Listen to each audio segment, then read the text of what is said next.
Hello guys! Hello! This is for Scorpio. Scorpio, welcome dito sa aking channel.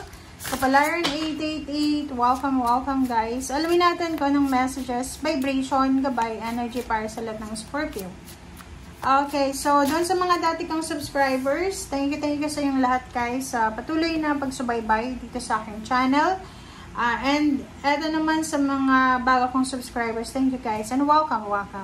Okay, hedgehog, acceptance, embrace who you are. Alright, so meron ditong mga Scorpio na siguro you're struggling na tanggapin kung ano yung nangyayari sa buhay mo. Which is, normal yan bilang isang tao, especially kung alimbawa yung nagbabago yung panahon, nagbabago yung edad, lalo kung tumatanda na tayo. So may mga bagay-bagay tayo sa buhay na hindi natin matanggap. But in your case, sinasabi ng bara sa'yo dito ng hedgehog, na kailangan ng acceptance. So, as much as possible, yakapin natin kung ano tayo. Tanggapin natin kung ano tayo. Huwag mong isipin na may mali sa'yo. Huwag mong isipin na, ako ay naiiba. Hindi ako nakapagtapos ng pag-aaral. So, hanggang dito na lang yung trabaho ko. No. Huwag kang mag-self-pity and huwag mong ilo-lower yung sarili mo. Kasi, kung ikaw mismo, ilo-lower mo na yung sarili mo, what more pa yung ibang tao na posibleng mamemet mo. Diba? Next card natin is Lot. Digital detox. Recalibrate, reset, and recharge. So, yun. Doon sa mga Scorpio na masyado na kayong naiingayan sa gulo. Lalo na sa digital, di ba? Siguro meron ka bang addiction sa internet, sa cellphone? Kasi yan guys, wag niyong walang bahala yan marami ng mga tao ngayon na nagkakasakit because of digital addiction. Yung browse sila hanggang 24 hours, gano'n. Yung parang, wala naman, hindi ito sa gaming kahit sa pagbabrowse lang or sa mga pag-watch ng kung ano man sa social media, kailangan natin i-limit ang sarili natin. So, dito sinasabi na, maybe nape-pressure ka kasi marami kang nakikita sa mga tao sa paligid mo na medyo nakakaisip ka na much greener yung grass sa ibang lugar. But, sinasabi ng baraha, yun na nga, wag mong i-compare ang sarili mo sa ibang tao. And accept, tanggapin mo kung ano ka. And yung dito sa reset and recharge, siguro kung napapagod ka na sa social media, pwede kang mag-relax muna. Okay? Magbakasyon ka sa probinsya or pwedeng i-off mo muna yung cellphone mo or wag ka munang i-deactivate mo muna o yung mga accounts mo, parang ganon. So, yun. Starfish. Intuition. Sinasabi ng barasa dito, Scorpio, na listen to your soul's truth, think less, feel more. So, makinig tayo sa sinasabi ng ating intuition. Makinig ka sa sinasabi ng iyong intuition. Kaya mag-isip tayo ng tama, pero hindi yung sobra-sobra kang mag-iisip. Kailangan nating ramdamin. Okay? We need to feel using our heart. Okay? Next card natin is Raven. Raven, wise woman. Wow! Kung babae ka, sinasabi ng bara sa'yo dito, Scorpio, na a change is coming. So, there's incoming. Ihanda mong sarili mo kasi may paparating na new beginning sa buhay mo na possible na magdadala sa'yo ng parang twist, diba? Yung parang malamagic na new beginnings ang darating sa'yo.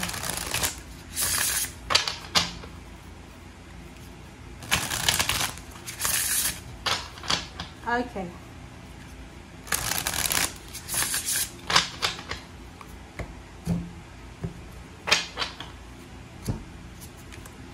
Alright. Why is it reverse? Reverse na Two of Cups, connection, relationship. Wow. Hangman. OMG. Nakakaloka. And the Hermit. Oh my God. Nakikita nyo ba? Scorpio. Kaya ka pala nag-aano ngayon eh. Kaya pala meron ka ditong parang kailangan mo ng reset and mag-recharge sa yung self. Kasi, yung relationship mo, siya yung hadlang sa mga pangarap mo ngayon. Pwedeng ngayong October is marami kang plano. Marami kang plano, pwedeng plano mong mag-save, plano mong mag-travel, mag-abroad. Pero, sinasabi ng baraha sa'yo dito na merong isang tao dito, maybe this is your parents, siblings, or asawa, boyfriend, girlfriend, live-in partner na hindi siya convinced. Kumbaga, hindi siya okay sa decision mo. So, you need to surrender. Sinasabi ng baraha, kailangan mo daw na i-surrender, kailangan mong tumigil. Hindi ko alam kung ano tong mga plano mo, kung ano tong ginagawa mo siya ngayon na posible siyang maha ngayong October. Pwedeng mag-resign ka sa trabaho, or pwedeng mag-AWOL ka, or pwedeng i-terminate mo alone yung contract mo because may kailangan kang gawin. So, nakikita ko sure dito na meron kang pinaghahandaan eh. You're ready eh. But the Hermit is here. Sinasabi ng baraha sa'yo na kinakailangan mo daw na pag-isipang mabuti lahat ng desisyon na gagawin mo. Kasi you're torn between like relationship and your goals. You're torn between your relationship and your job. You're torn between your relationship and money. So, sinasabi ng baraha sa'yo na ang Hermit ay self-enlightenment. So, kailangan nating hanapin yung tamang liwanag para sa sarili natin. And Queen of Cups, sinasabi ng baraha sa'yo dito na kinakailangan mong kumalma. Kailangan mong hanapin, sundin kung ano yung magpapakalma sa'yo. Alright? Oh, talagang love life to, guys. Love life. Oh. Sinasabi ng baraha sa'yo dito na yung love life mo ay posibleng magkaroon ka ng problema sa love life ngayong October. Okay? Like, for example, yung love life mo, pwedeng mag-asawa to, mag-partner, mag-live-in, mag-boyfriend, girlfriend. Isa lang yung may trabaho siguro. And yung isa ay parang kailangan nyo ng financial support. And yung isa na nagtatrabaho ay posibleng medyo nasusuffocate na siya. And sinasabi ng baraha sa'yo dito na huwag kang matakot. Okay? Huwag kang matakot sa kung ano man na desisyon na gagawin mo. Right. O, diba? Provider eh. Ikaw yung breadwinner ba? Kasi yung breadwinner na to, sinasabi ng barahan na lahat ng tao sa paligid mo, gusto kang gusto kang hinga ng tulong eh. Napakahirap talaga sa panahon ngayon. But the Wheel of Fortune is here. And for one. So, nakikita ko sa'yo dito na tama naman yung direksyon na tinatahak mo. Okay? Plus yung sa ilalim mo dito is 9 of Cups. So, this is for the betterment ng iyong family. So, yun. Ang sabi ng baraha sa'yo dito na pagdating ng October, yung mga Scorpio na to ay posibleng kayo ang magiging breadwinner ng iyong family. Nakikita natin dito na mayroon silang baka sinabi mo sa kanila kung magkano yung sweldo mo, kung magkano yung kikitain mo.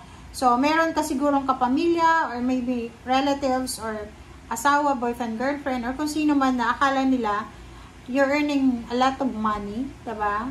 Akala nila marami kang pera. So, ihanda mo ang sarili mo You need to prepare yourself kasi pagdating ng October, maraming mga tao dito ang hihingi ng tulong financial sa'yo. And, nakikita ko sa'yo dito na okay lang, diba? Okay lang naman na parang ikaw yung maging breadwinner. But, you need to be careful kasi yung perang ito na meron ka sa ngayon ay pinaghihirapan mo siya. So, you need to parang put this money sa magandang bagay. Wheel of Fortune and Fire of Wands. So, sa pamilya, like nakikita ko, isang Scorpio dito, ang parang babaliktad yung mundo. Ibig sabihin, kung dati ay parang inaapi-api ka ng pamilya because you're nothing, ngayon ay ikaw na yung pinupuri ng pamilya or ng mga taong ito. Kumbaga, babaliktad yung mundo eh. Yung mga taong walang tiwala sa'yo, ngayon ay kausap mo na sila sa messenger kasi they're trusting you na, parang ganyan ganito. So, Wheel of Fortune is here. You're lucky, you're fortunate kasi maraming blessings na posibleng darating sa'yo. Which is, deserve mo naman yun. Thank you guys for watching. Bye!